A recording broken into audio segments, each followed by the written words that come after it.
പിതാവിൻ്റെയും പുത്രൻ്റെയും പരിശുദ്ധാത്മാവിൻ്റെയും നാമത്തിൽ ആമേൻ. ഈശോ മിശിഹായിക്ക് സ്തുതിയായിരിക്കട്ടെ.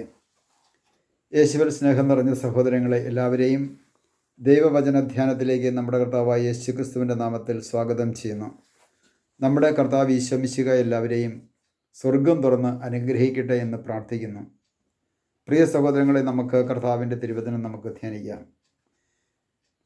എപ്പോഴാണ് ഒരു വ്യക്തിക്ക് ദൈവം തൻ്റെ ആത്മാവിനെ വർഷിക്കുന്നത് എന്ന് ചോദിച്ചു കഴിഞ്ഞാൽ നമുക്ക് വിശുദ്ധ ഗ്രന്ഥം നമ്മളെ പഠിപ്പിക്കുന്നു.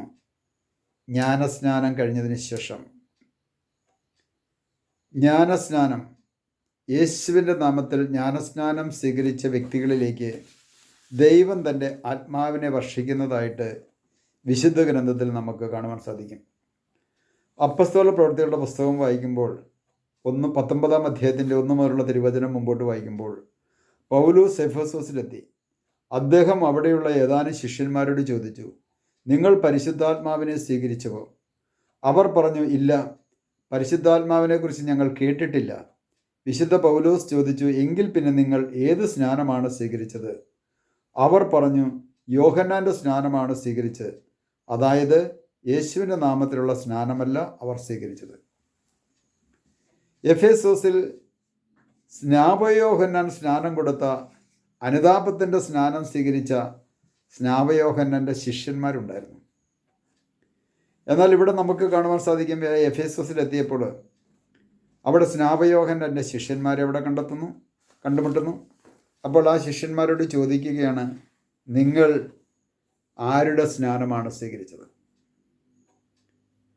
അവർ സ്നാപയോഹന്നാൻ്റെ കുറേ ശിഷ്യന്മാരെയൊക്കെ കണ്ടുമുട്ടിക്കഴിഞ്ഞപ്പോൾ ഒരുപക്ഷെ യേശുവിൻ്റെ ശിഷ്യന്മാരും ആയിട്ടുള്ളവരും യേശുവിനെ പറ്റി കേട്ട് മനസ്സുകൊണ്ട് ശിഷ്യത്വം സ്വീകരിച്ചവരൊക്കെ ആ മേഖലയെ കാണാം. അപ്പോൾ ആരുടെ സ്നാനമാണ് സ്വീകരിച്ചത് എന്ന് ചോദിച്ചപ്പോൾ അവർ പറയുന്നൊരു കാര്യമുണ്ട്, ഞങ്ങൾ സ്വീകരിച്ചത് യോഹന്നാൻ്റെ സ്നാനമാണ്. പൗലോസ് പറയുന്നുണ്ട്, യോഹന്നാൻ അതായത് തൻ്റെ പിന്നിൽ വരുന്നവർക്ക് വേണ്ടി അല്ല, പിന്നാലെ വരുന്നവൻ്റെ ചെരുപ്പിൻ്റെ വാർ പോലും അഴിക്കാനായിട്ടുള്ള യോഗ്യതയില്ല. എൻ്റെ പിന്നാലെ വരുന്ന യേശു ക്രിസ്തുവിൽ വിശ്വസിക്കണമെന്ന് ജനങ്ങളെ ഉത്ബോധിപ്പിച്ചുകൊണ്ട് അനുതാപത്തിൻ്റെ സ്നാനമാണ് കൊടുത്തത്. ആ അനുതാപത്തിൻ്റെ സ്നാനം കിട്ടിയവർക്ക് പരിശുദ്ധാത്മാവിനെയൊന്നും കിട്ടിയിട്ടില്ല. അനുതാപത്തിൻ്റെ സ്നാനമാണ് കൊടുത്തത്. അപ്പസ്തോല പ്രവൃത്തികളുടെ പുസ്തകം 19 അധ്യായം വായിക്കുമ്പോൾ നമുക്കിത് വളരെ വ്യക്തമായിട്ട് നമുക്ക് കാണുവാൻ സാധിക്കും. 19 അധ്യായത്തിൻ്റെ 3 മുതലുള്ള തിരുവചനം മുമ്പോട്ട് വായിക്കുമ്പോൾ നമുക്കതവിടെ വ്യക്തമായിട്ട് പറയുന്നുണ്ട്. അവർ ചോദിച്ചു, എങ്കിൽ പിന്നെ നിങ്ങൾ ഏത് സ്നാനമാണ് സ്വീകരിച്ചത്? അവർ പറഞ്ഞു, യോഹന്നാൻ്റെ സ്നാനമാണ് സ്വീകരിച്ചത്. അപ്പോൾ പൗലോസ് പറഞ്ഞു, യോഹന്നാൻ തനിക്ക് പിന്നാലെ വരുന്നവനിൽ, അതായത് യേശുവിൽ വിശ്വസിക്കണമെന്ന് ജനങ്ങളെ ഉത്ബോധിപ്പിച്ചുകൊണ്ട് അനുതാപത്തിൻ്റെ സ്നാനമാണ് നൽകിയത്. അവർ ഇത് കേട്ട് കർത്താവായ യേശുവിൻ്റെ നാമത്തിൽ സ്നാനം സ്വീകരിച്ചു.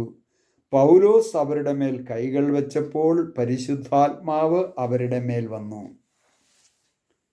ഇവിടെ യേശുവിൻ്റെ നാമത്തിൽ സ്നാനം സ്വീകരിച്ച വ്യക്തികളിലേക്ക് ദൈവം തൻ്റെ ആത്മാവിനെ വർഷിക്കുന്നതായിട്ട് അപ്പസ്തോല പ്രവൃത്തികളുടെ പുസ്തകം 19 അധ്യായത്തിൻ്റെ 1 മുതൽ 5 വരെയുള്ള തിരുവചനം വായിച്ച് ധ്യാനിച്ചാൽ നമുക്കത് മനസ്സിലാകും. അപ്പോൾ പ്രിയ സഹോദരങ്ങളെ, നമ്മൾ യേശുവിൻ്റെ നാമത്തിൽ സ്നാനം സ്വീകരിക്കണം. ഈ യേശുവിൻ്റെ നാമത്തിൽ സ്നാനം സ്വീകരിക്കണം, യേശുവിൻ്റെ നാമത്തിൽ സ്നാനം സ്വീകരിക്കണമെന്ന് ചോദിക്കുമ്പോൾ ചിലർ ചോദിക്കും, അങ്ങനെയാണെങ്കിൽ പിതാവിൻ്റെയും പുത്രൻ്റെയും പരിശുദ്ധാത്മാവിൻ്റെയും നാമത്തിൽ വേണോ? ഇത് വിശുദ്ധ പൗലോസ്ലീഹായിലൂടെ ദൈവത്തിൻ്റെ പരിശുദ്ധാത്മാവ് കൊടുത്ത ഒരു മേഖലയാണ്. എന്നാൽ യേശുവിൻ്റെ ശിഷ്യനായ മത്തായി, ആ 11 ശിഷ്യന്മാർ ഒരുമിച്ച് ചേർന്ന് 12 പേരിൽ ഒരാൾ മരിച്ചു, ആത്മഹത്യ ചെയ്തു. ആ ശിഷ്യന്മാർക്ക് നമ്മുടെ കർത്താവ് അധികാരം കൊടുത്തപ്പോഴാണ് പറയുന്നത്, നിങ്ങൾ പിതാവിൻ്റെയും പുത്രൻ്റെയും പരിശുദ്ധാത്മാവിൻ്റെയും നാമത്തിൽ സ്നാനം കൊടുക്കുക. അതുകൊണ്ടാണ് അപ്പസ്തോലിക സഭയിൽ ഇന്ന് പിതാവിൻ്റെയും പുത്രൻ്റെയും പരിശുദ്ധാത്മാവിൻ്റെയും നാമത്തിലാണ് സ്നാനം കൊടുക്കുന്നത്. അതായത് പരിശുദ്ധ കത്തോലിക്ക സഭയിലും കത്തോലിക്ക സഭയുടെ സഹോദര സഭകളാകുന്ന ഓർത്തഡോക്സ് യാക്കോബായ സഭകളിലും അതുപോലെ തന്നെ ഇങ്ങനെയുള്ള അപ്പസ്തോലിക സഭകളിൽ കൊടുക്കുന്ന സ്നാനം പിതാവിൻ്റെയും പുത്രൻ്റെയും പരിശുദ്ധാത്മാവിൻ്റെയും നാമത്തിലാണ്. ഇപ്പോൾ പല മറ്റ് ഇതര പ്രൊട്ടസ്റ്റൻ്റ് വിഭാഗത്തിൽപ്പെട്ടവരും ഈ സ്നാനം ഇതുപോലെ കൊടുക്കാൻ ഇപ്പോൾ ആരംഭിച്ചിട്ടുണ്ട്. ഒരുപക്ഷെ അവർക്ക് ദൈവത്തിൻ്റെ ഒരു ചൈതന്യം വന്നതിൻ്റെ പേരിലാകാം അവരങ്ങനെ ചെയ്യുന്നത്. എങ്കിലും ആയിക്കോട്ടെ. അപ്പോൾ യേശുവിൻ്റെ നാമത്തിൽ, ഇവിടെ പൗലോസ്ലീഹ യേശുവിൻ്റെ നാമത്തിലാണ് സ്നാനം കൊടുക്കുന്നത്. യേശുവിൻ്റെ നാമത്തിൽ സ്നാനം കൊടുക്കുന്നു.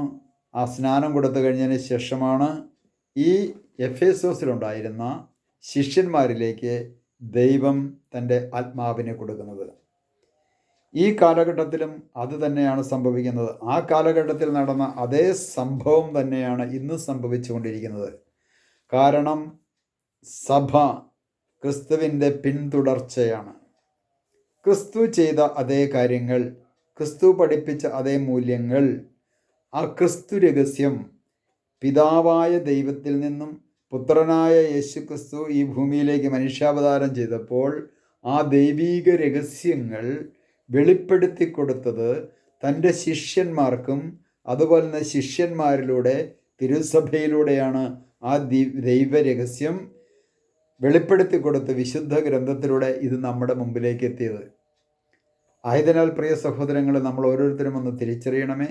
ഒരു വ്യക്തിയുടെ ജീവിതത്തിലേക്ക് ദൈവം തൻ്റെ ആത്മാവിനെ വർഷിക്കുന്നത് ജ്ഞാനസ്നാനം എന്ന കുദാശയിലൂടെയാണ്, മാമോദിസായിലൂടെയാണ്. ആ മാമോദിസായിലൂടെയും മാമോദിസ സ്വീകരിച്ചതിന് ശേഷവുമാണ് ദൈവം തൻ്റെ ആത്മാവിനെ നമ്മളിലേക്ക് വർഷിക്കുന്നത്.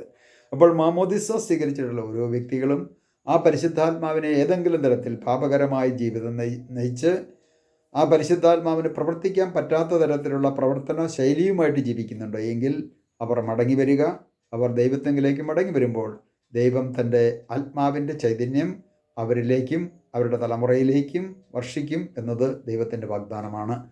നമുക്കൊരു നിമിഷം പ്രാർത്ഥിക്കാം. കർത്താവായ ഈശോയെ, അവിടുത്തെ തിരുവചനം ഞങ്ങൾ ഓർക്കുന്നു. കർത്താവേ, അങ്ങയുടെ തിരുസന്നിധിയിലേക്ക് മടങ്ങി വരുമ്പോൾ, അങ്ങയുടെ നാമത്തിൽ ജ്ഞാനസ്നാനം സ്വീകരിക്കുമ്പോൾ, മാമോദിസ സ്വീകരിച്ചതിന് ശേഷമാണ് പരിശുദ്ധാത്മാവിനെ അവിടുന്ന് നൽകുന്നതെന്ന് വിശുദ്ധ ഗ്രന്ഥത്തിലൂടെ ഞങ്ങൾക്ക് വെളിപ്പെടുത്തി നൽകിയ കർത്താവേ, ഞങ്ങൾ അങ്ങേക്ക് നന്ദി പറയുന്നു. ഇന്ന് മാമോദിസ സ്വീകരിക്കാത്ത ഓരോ മക്കളെയും ഓരോ കുടുംബങ്ങളെയും അങ്ങയുടെ തിരുഹൃദയത്തിലേക്ക് ചേർത്ത് വയ്ക്കുന്ന കർത്താവേ, അവർക്കും ജ്ഞാനസ്നാനം സ്വീകരിക്കുവാനായിട്ടുള്ള അവസരം അവിടുന്ന് ഒരുക്കി കൊടുക്കണമേ. അവിടുന്ന് പ്രവർത്തിക്കണമേ. പിതാവിൻ്റെയും പുത്രൻ്റെയും പരിശുദ്ധാത്മാവിൻ്റെയും നാമത്തിൽ ആമേൻ.